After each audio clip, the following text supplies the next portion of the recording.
Alright guys, Hayzink here, welcome back to the channel for another Street Fighter Duel video. And as we've got all the new units for this month, we've seen them, we've used them, we know what's happening. I'm going to update the tier list.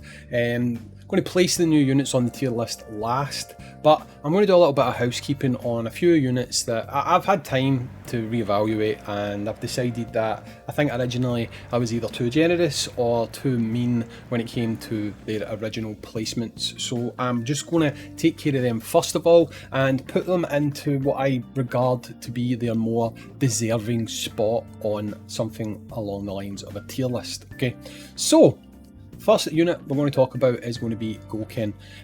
With Gouken, do you know what? I feel like I was a little bit harsh to him starting off. I think I put him in B+ tier.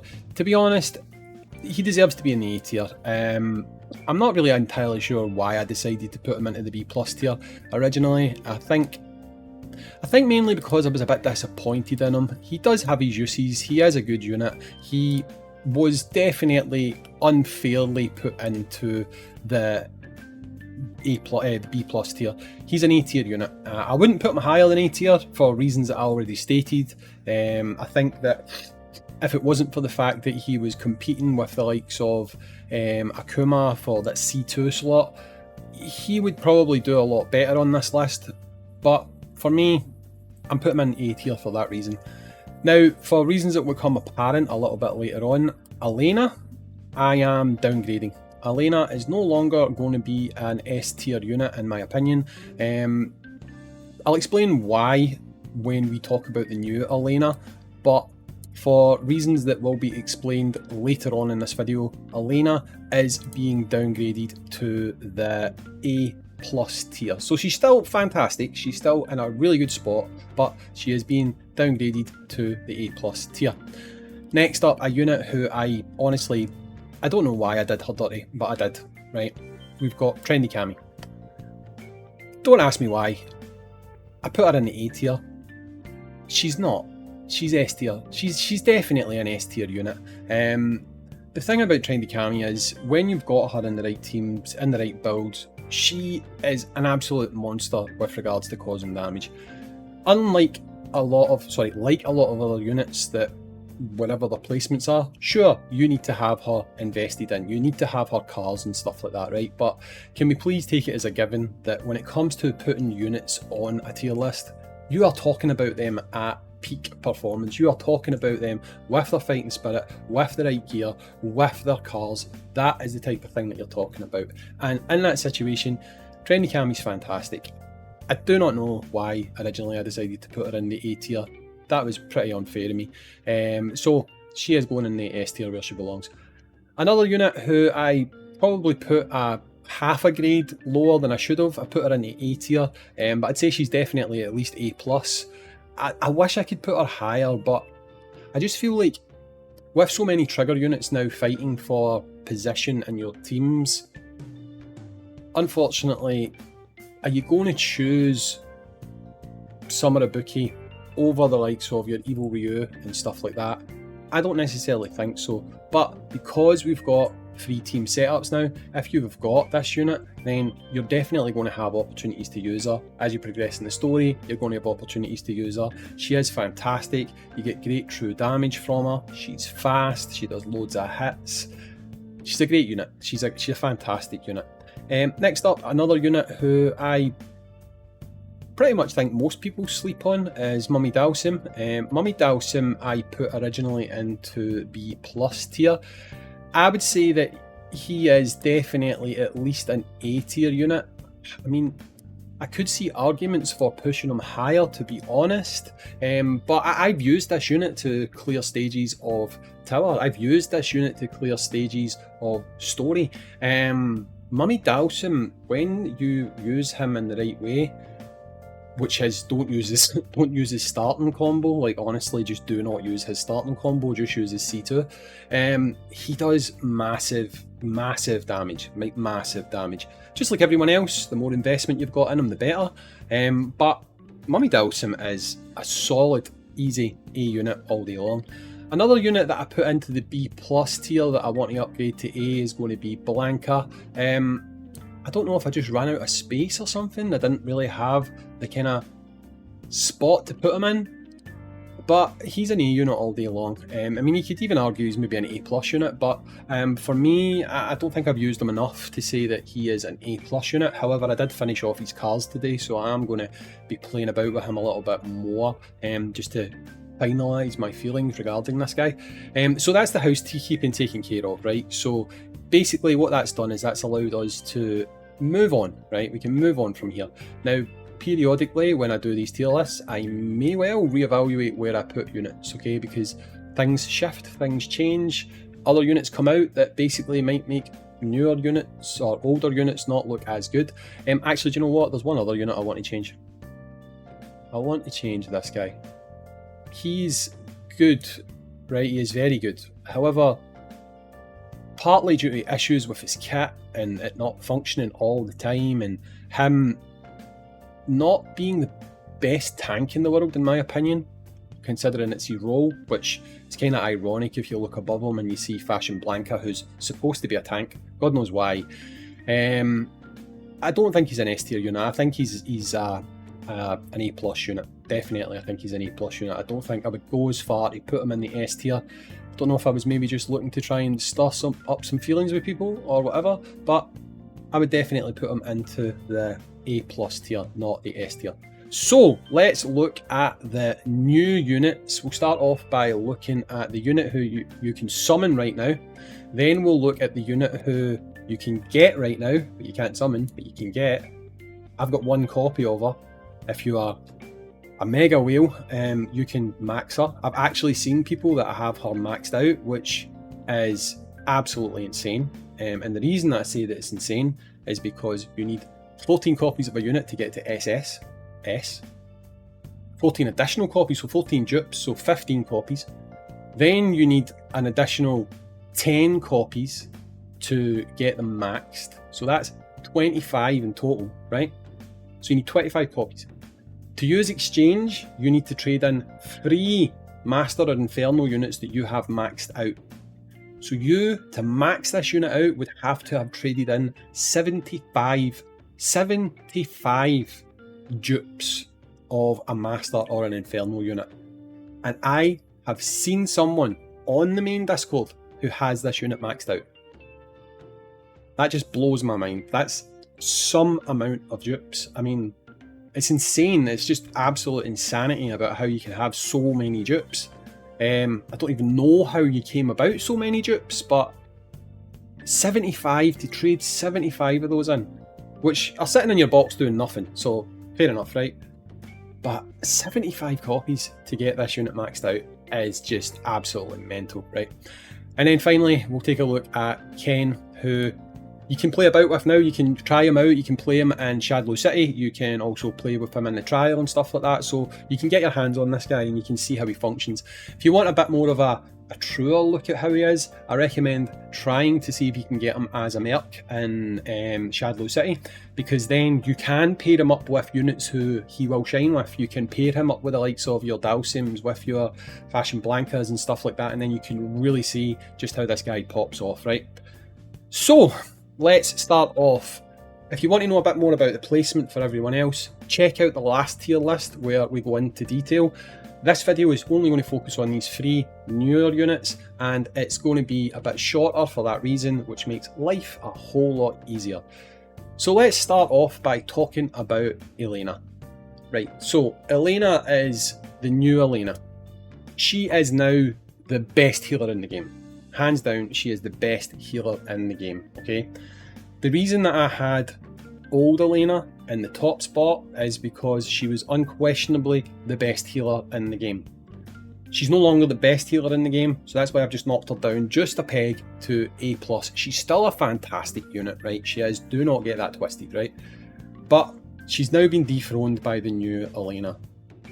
The new Elena, however, isn't just a healer.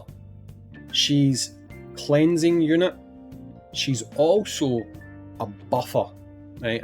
And when you've got her to max investment on Fighting Spirit, she's a big buffer, right? She's gonna allow your units to put out a lot more damage, right? So she's going into the S tier. However, even being up here in the S tier, I just want to talk a little bit about her complicated kit. So she is a trigger unit, but she's not a trigger unit like any other trigger unit within the game. So she's got 3 attacks basically, right? She's got her combo starter, she's got her C1, and she's also got her C2. Now, unlike any other trigger unit in the game, you cannot trigger all of them, right? You can't do it. She doesn't work like that. On a combo chain, she can only ever perform one function, right? She can either start the combo, that's it, she won't do anything else, right? She can either be triggered when you use a power unit or an assassin, and what that will do is that will pop off her C1, which is more pure healing, right? She does damage as well, right? She does damage as well, but it's more healing, right? Or you can use a support, a tank, or a balanced fighter, so it covers every class in the game, and she will pop off her C2, which is her cleansing and her debuffing, right? No, her cleansing, not her debuffing. That's her C1, that's a debuffing, right? So she basically is controlled passively by your starting unit, right? So basically, if you start your combo with, let's say, Bison or Akuma, she's going to pop her healing style 1, okay? If you start off your combo with, let's just say, Beast Zangief, Fashion Blanca, Rose, someone like that, those... Is Rose support? I was a support. Those units will cause her to pop off her C2, right? Now, along with that, she has actually got, in her kit as well, she's also got a trigger, right? It's a bit random though, right? Her trigger, she's actually got a secondary trigger. Her secondary trigger is part of her passive, and basically, she unleashes a non-upgraded wall dance at random, and that's regarded as a trigger skill, right? So, she does do that when using her. However, I find it hard to like pinpoint when she's done it. You know, it's quite difficult for me to actually see when she's done it, so I don't know how often that pops. I don't know what the cooldown is on it, because there isn't any information when you read her kit about what the cooldown is, how long it takes to trigger that and stuff like that. But even just stripping all that back, she is insane for her damage, her damage boosting to the rest of your team, and the fact that she is the best in class when it comes to healing your units. Like, personally, I don't even think Diviner Rose or Elena really come close to her once you've got her built up.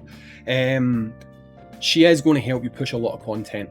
Now, she does suffer from the same issue that Summer Ibuki has, and basically every trigger unit they bring out now has.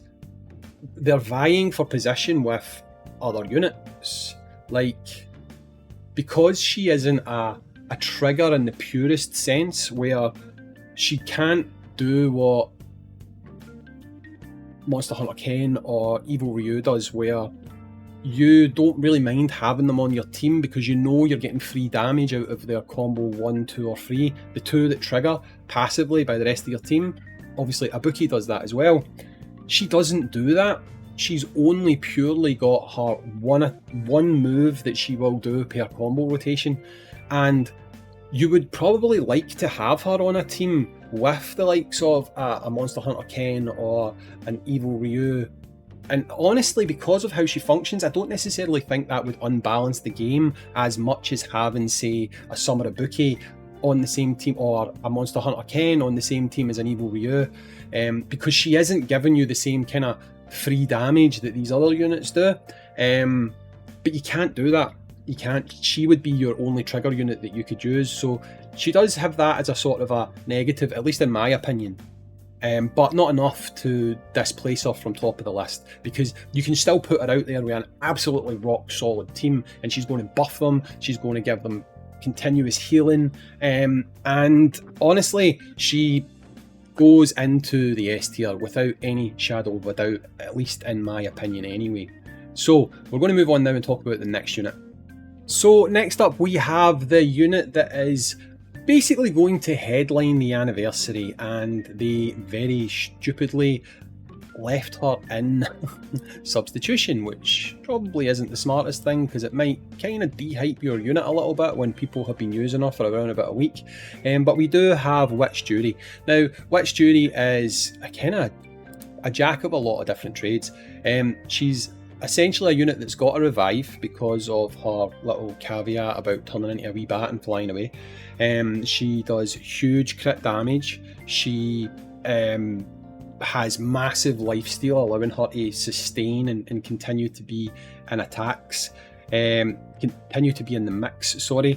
Her vehicles boost her up quite significantly. She gives units weakened, which causes them to take more damage. With her vehicle, she gets even more crit rate. So you've got all this crit damage, you've got all this crit rate.